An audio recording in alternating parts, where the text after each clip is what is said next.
तू जैसा जो चवण करी हा असां तुझे चवण करियो हा ऐसा यो पंहिंजो बकवास बंद कर हाणे तूं असांजो ज़मींदार न पर दुश्मन आहीं ऐं दुश्मन जो चवण हरगिज़ न कंदासीं अॼु तव्हांजो मौत ॾींदासीं जो ज़िंदगी भर यादि कंदो वॾेरा मौत खां उहो टिकंदो आहे जंहिंखे ज़िंदगी प्यारी हूंदी आहे अच्छा त तोखे ज़िंदगीअ सां प्यार न आहे त पोइ तूं मरण लाइ क्या थी वञ न वॾेरा न तोखे कसम आहे पंहिंजे भाउ जो मुंहिंजे भाउ खे न मारजां मुंहिंजे भाउ खे बाबल साईं हे त सफ़ा सिंगार करे बीठा मरण लाइ हर रोज़ गोली कयोसि पूरो वञी करे आराम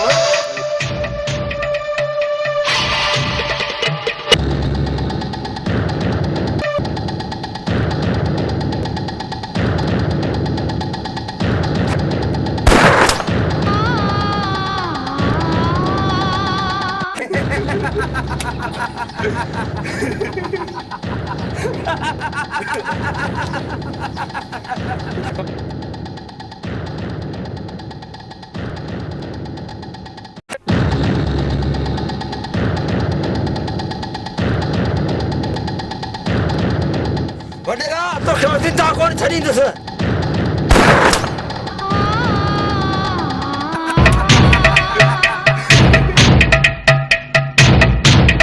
बाबल साईं ही तो घोट आहे हिनखे मारण पत्र अहिड़ी दफ़ा कयोसि जो सिंगार ई विसरी वञनि से अदा कमदार सही थो चए हिनखे अहिड़ो तोहफ़ो ॾींदासीं जेको ज़िंदगी भर यादि कंदो सुठो था त मूंखे मारे वञो छो त मां जीअरो रहंदुसि तव्हांखे जीअरो कोन ॾींदुसि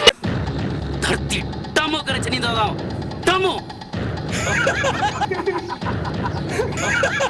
कमदार वञी कोका खणी आ हिन जा हथ रंगीन करियूं बाबल साईं खणी किथां अचां खीसे में त आहिनि न कोका सिंगार कयूं हा कुम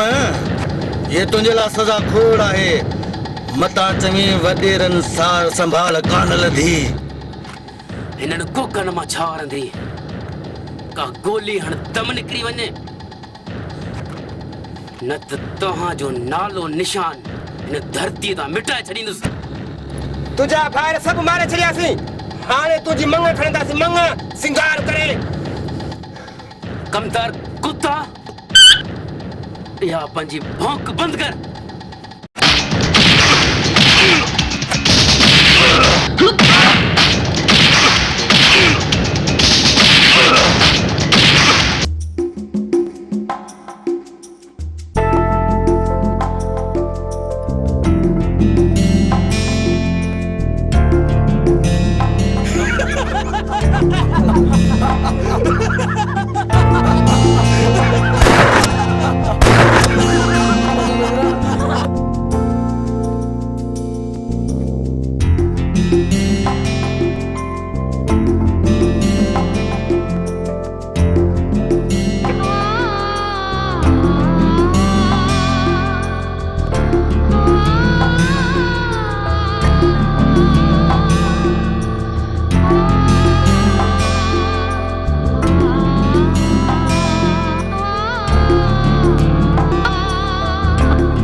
अज पक थी वही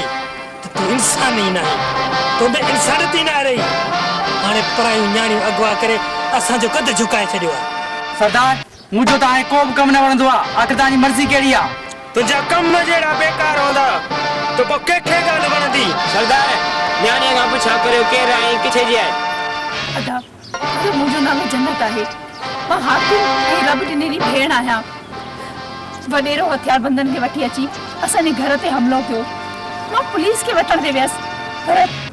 उतां ई ज़ालिम रस्ते में मूंखे हिते वठी आयो आहे। अदी तू न घबरा, मां तोखे वापसि वठी हलंदुसि। तूं हिनखे नथो वठी वञी सघीं। पर थी सरदार खां साम्हूं थी।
कुर्बान भी मरियो,